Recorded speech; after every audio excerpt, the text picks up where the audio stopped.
Hello Internet, today I wanted to take a look at doing projectile penetration. Specifically I want to figure out how to get and calculate how an object has gone through another object and detect if it can actually continue on doing its thing or if it's actually stopped. And so yeah, I have a completely blank project here because I just created it. And so we're gonna hopefully get this all set up and see what happens. I have an idea. That's sort of where this video is starting with. I have an idea, and so we're gonna start with something to shoot, like a wall. So we have a cube, and the idea here is we are going to shoot a projectile. Traditionally, with bullets, we use raycasts. The problem with raycasts is they stop. So if we were to shoot from our camera, we'd hit this wall and it would stop. That doesn't really work for us because we actually want to see how far through this other object the projectile went, and if it actually went through at all. And so there is a way to do that, and it's with the collider.raycast, which allows a collider to actually cast a ray and see if that ray hits the collider that you're using that function on. And that gives you more of a selective raycast that doesn't raycast over the entire scene, but just focuses on that object. So the idea here, what we're going to try to build is shoot a ray. Think of the camera as the origin. We're going to shoot a ray from our camera, hit this wall, and then once we hit that wall, we're going to move some amount of distance further, and then shoot a ray back towards that point and see if it hits the object or not. If it doesn't hit the object, it's already inside of it, which means that it doesn't work. And we haven't actually penetrated the object. But if it does hit it, we'll know exactly how far we've gone through it, and so that should give us the answer we want. And then we can do other calculations from there. But that's what I want to get working first. So we're probably going to want a folder. We'll call it Ballistic Essentials, because that's sort of the theme of this project. So let's do some scripts and create something for a ballistic penetration calculator. So I'm kind of designing this in a little bit different way. This isn't going to be a mono behavior. This is just going to be a static class. And so the idea here is this is going to provide some helper functions for calculating penetration through an object. And so the idea here is we are going to have some sort of public. I don't really know what the output of this is going to be, but we're going to have some sort of public function here that is going to do something. And I don't really know what that is, so we'll figure that out. What would we want to return from this? Let's return void for now, because we'll figure it out. And we'll do test penetration. I'm kind of hoping to structure this in a way where this library can be kind of imported into any project that uses projectiles and be able to consume it. That's why I'm taking this route, so that these are a little bit easier to use. This might not be the best approach, actually. You know, as much as I like this idea of separating this out into its own static function, I'm going to close that and leave it like it is. But we're just going to have a penetration sampler. And that's actually going to be a mono behavior. This will let us test our theory, and then we can actually bring it over to this and do the actual work, I guess, over here. This is wrong because it needs to be static, because it's a static class. There we go. That should fix up our syntax errors, our compilation errors. It might not like that there's nothing here. And we can ignore that start. That's coming from somewhere else. So now we need this. We're also going to want a void on draw gizmos. And for now, we are going to have a update in editor. Ooh, this may be a problem. We do not have correct IntelliSense here. We're not getting any updates or syntax suggestions for other things. I may want to switch to Visual Studio for this. Well, that's unfortunate. I really wish that worked. Oh well, we can ignore that for now. Doing all sorts of things and then not doing them.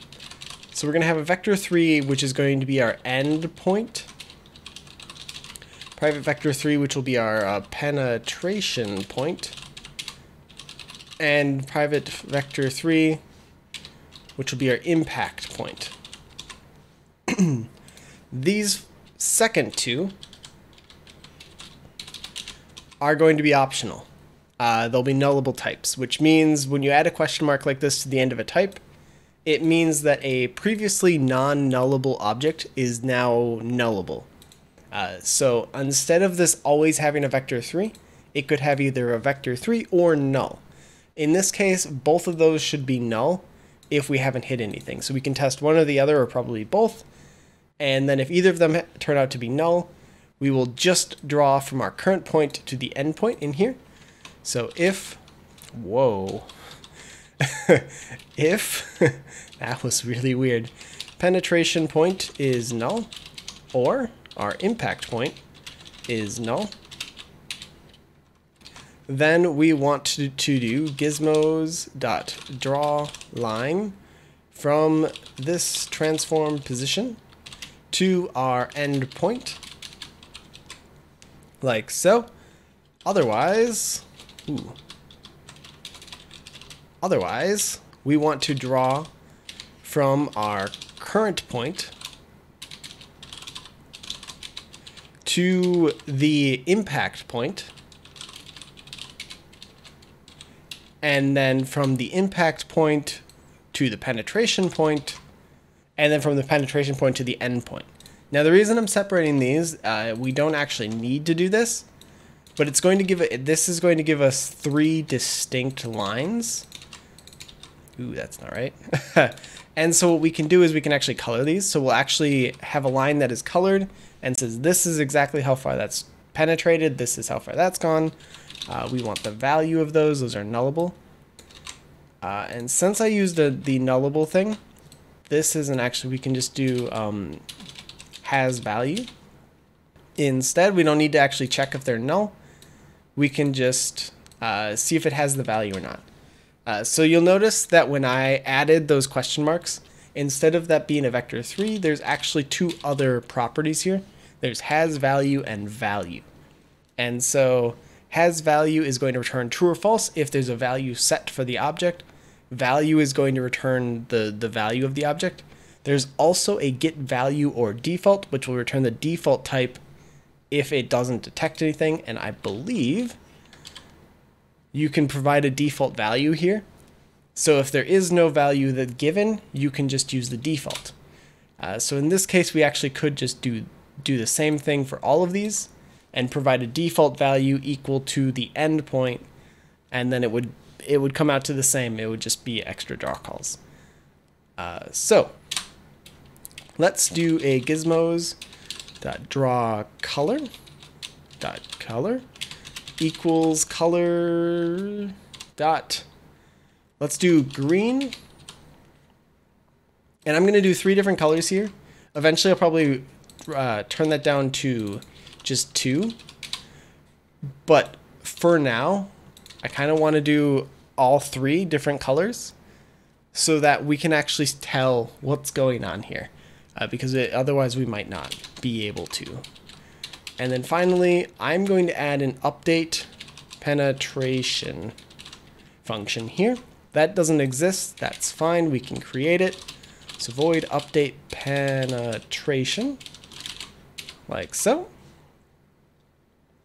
And so the idea here is update is going to call update penetration, but that doesn't happen in the editor. And so when we update our gizmos, I also want to update the simulation for the penetration to make sure that that stays in sync. Otherwise, we could rotate our caster and it could actually not align with what we think it should align with. So yeah, for now, I am not going to set a,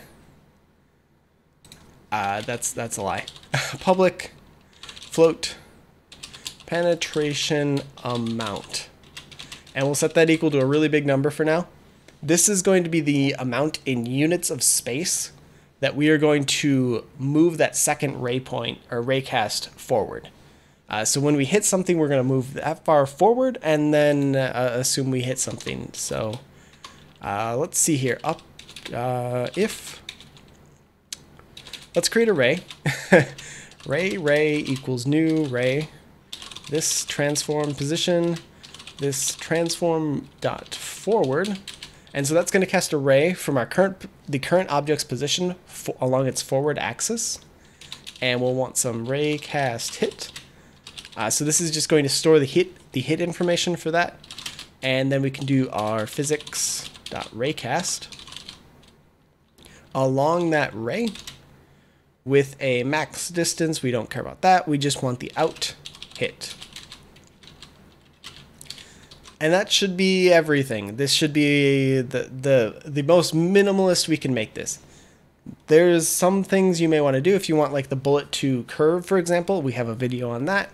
But if you just want to shoot a ray infinitely far and see if it hits something, this is one way you could do that. So if we hit something, then that means we've succeeded. Otherwise, I want to set the endpoint equal to this transform.position and plus this transform.forward times the we'll say like 1,000. That's not super important what that is. If we make it too big, we might run into floating point errors. So I'm just going to try to make it big, but not too big. And so the idea here is we're just setting the endpoint to something far off in the distance and saying you're going to hit somewhere over there. And so then we want our penetration point equal to null and our impact point equal to null. And so that's just going to wipe those out. That should mean that we'll draw this bit. So I should zoom in because you guys probably can't read that. Sorry. There we go. That's probably big. But so the idea here is we'll do this if we didn't hit anything. That's what we want. We'll draw it 1,000 units out and we'll just get a green line along the axis. That's perfect. Otherwise we'll do nothing, which means I should be able to actually use this now. So we don't get any errors, I don't think. Yeah. And so I have this game object. Let's call this our raycast tester. And we'll just move this back this way. And we will attach our penetration sampler. And probably turn on gizmos. Why don't we have... What? Nullable object must have a value? Hold on. What?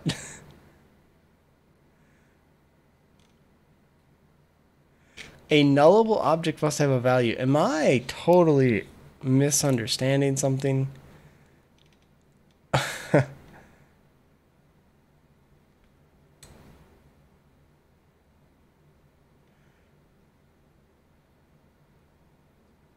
I feel like I don't... It's been a long time since I've used nullable types. That should have worked. So the problem I'm running into is we're getting this error here from line 44. So what's on line 44? This. Impact point dot value... Oh, I inverted these. So if one of these is null, does not have a value, that's the problem. I had this set the opposite way. So this was saying if one or the other has a value, then do this, but that's actually not what we want. We want it if one or the other does not have a value. So just add that negation in front and everything should be good. That should clear up once this compiles. And we should get a green line up to the point we hit. That's odd. It should go much further than that. Okay, we're getting more errors. That's probably good.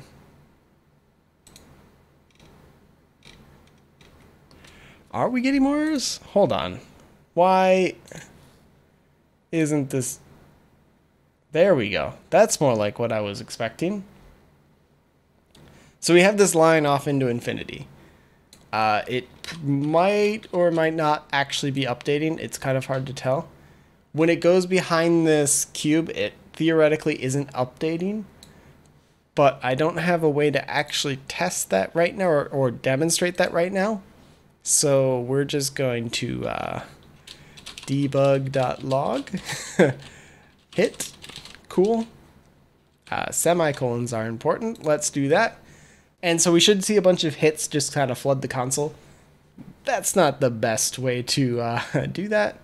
And they go away when I move out. So now we at least know that that's actually happening. Cool, we can take that out. And so what we want to do is when this happens, we want to set our endpoint, or our impact point, equal to our ray, our hit.point, which is going to be the point in space where we hit the thing. So that's our collision point. And so what we want to do is create another ray, our pen ray. So that's our penetrating ray, and we'll just do from the hit point along the negative ray dot direction. So it's going to go backwards towards the origin, and we'll want a raycast hit result equals, or pen hit, sure. We want that to be empty because again we just output that. If you're not familiar, this out keyword takes a reference and passes a reference into a function and effectively allows that function to return a second value. In this case, this raycast returns a Boolean, but you also want to get out some raycast hit information, so it stores that in the reference that you pass in at hit. So that's how that's working. We have our ray going backwards, our raycast hit.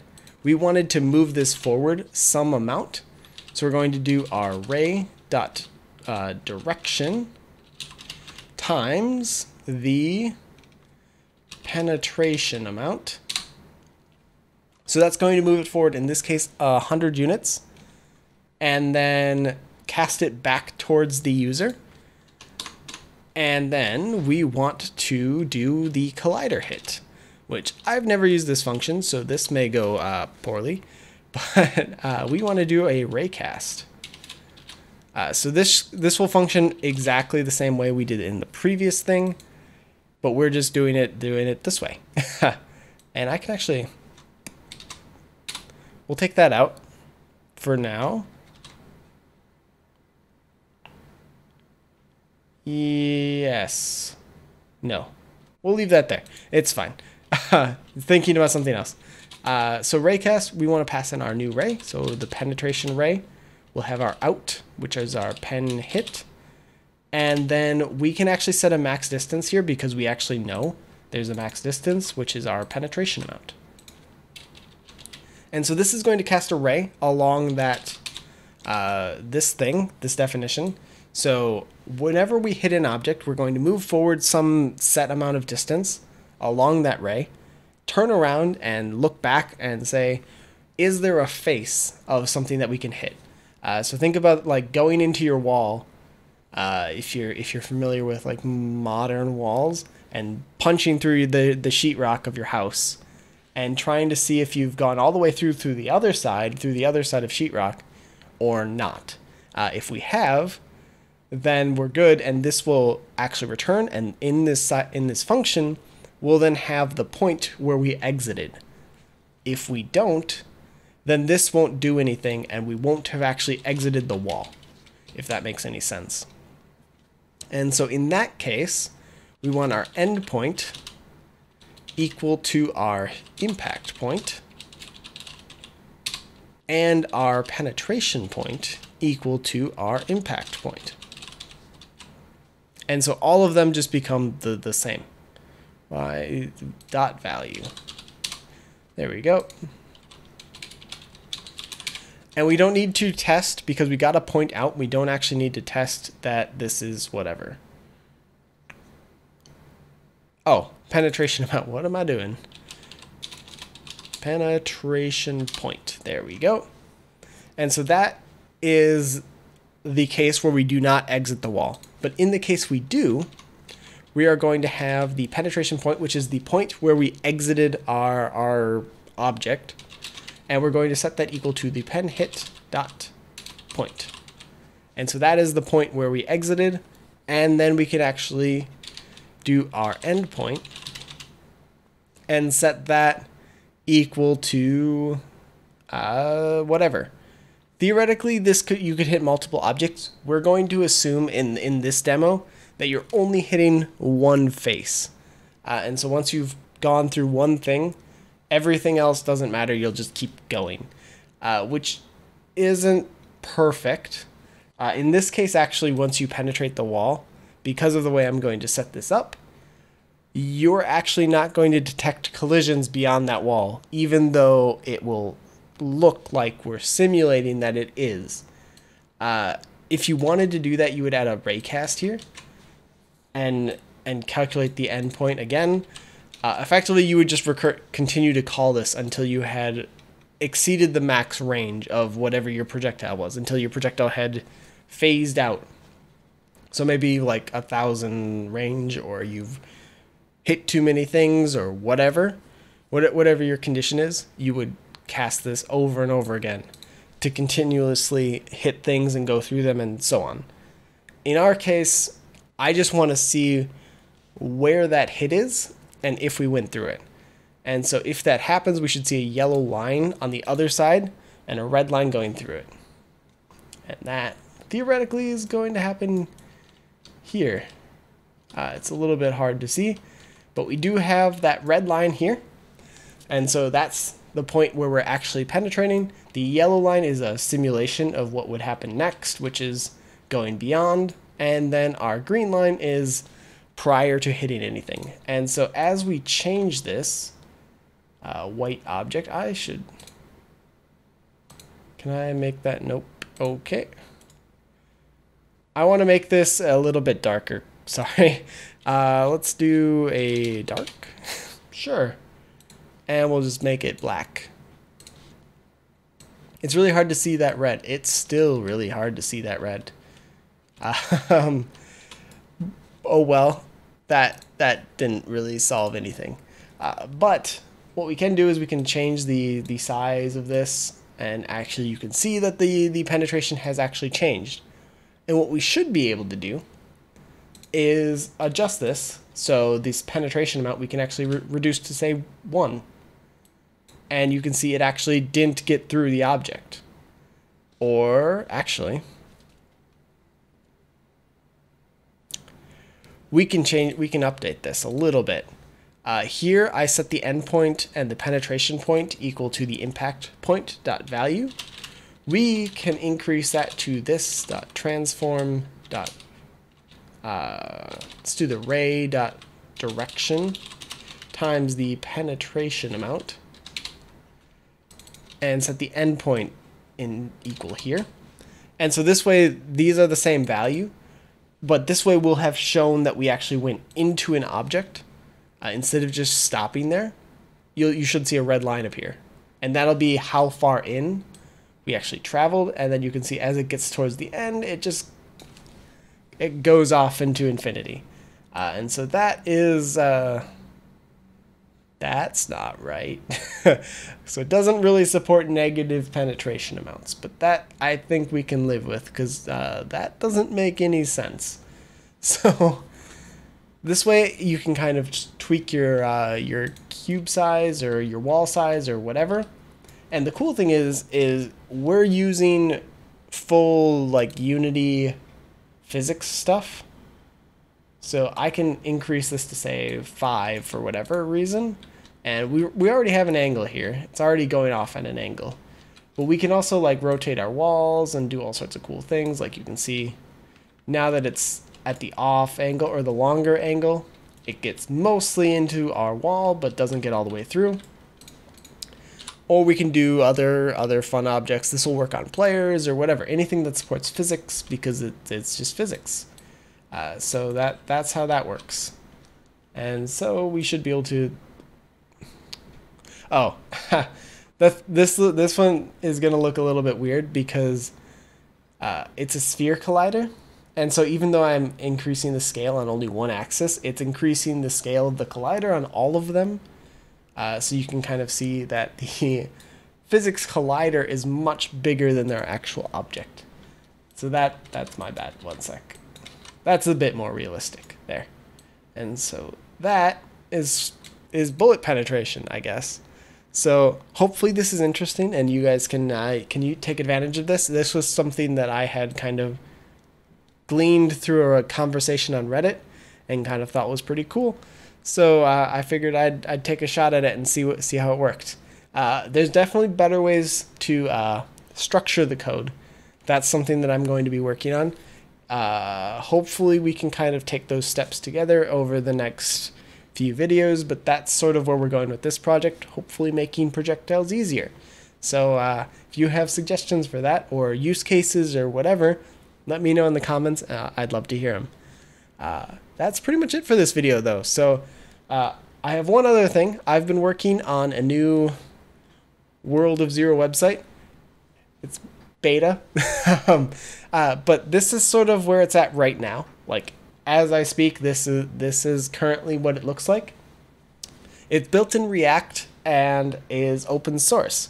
So if you want to go and check it out or help or whatever, you can go check out the GitHub. There will be a link in the description. I don't know if it's something that anybody's really interested in, but if you like web dev or whatever and just kind of want to help me because I don't really know what I'm doing in that case because I am not a front-end dev, then yeah, take a look. But I figured I'd throw that out there. So that's it for this video. So until next time, see you, Internet.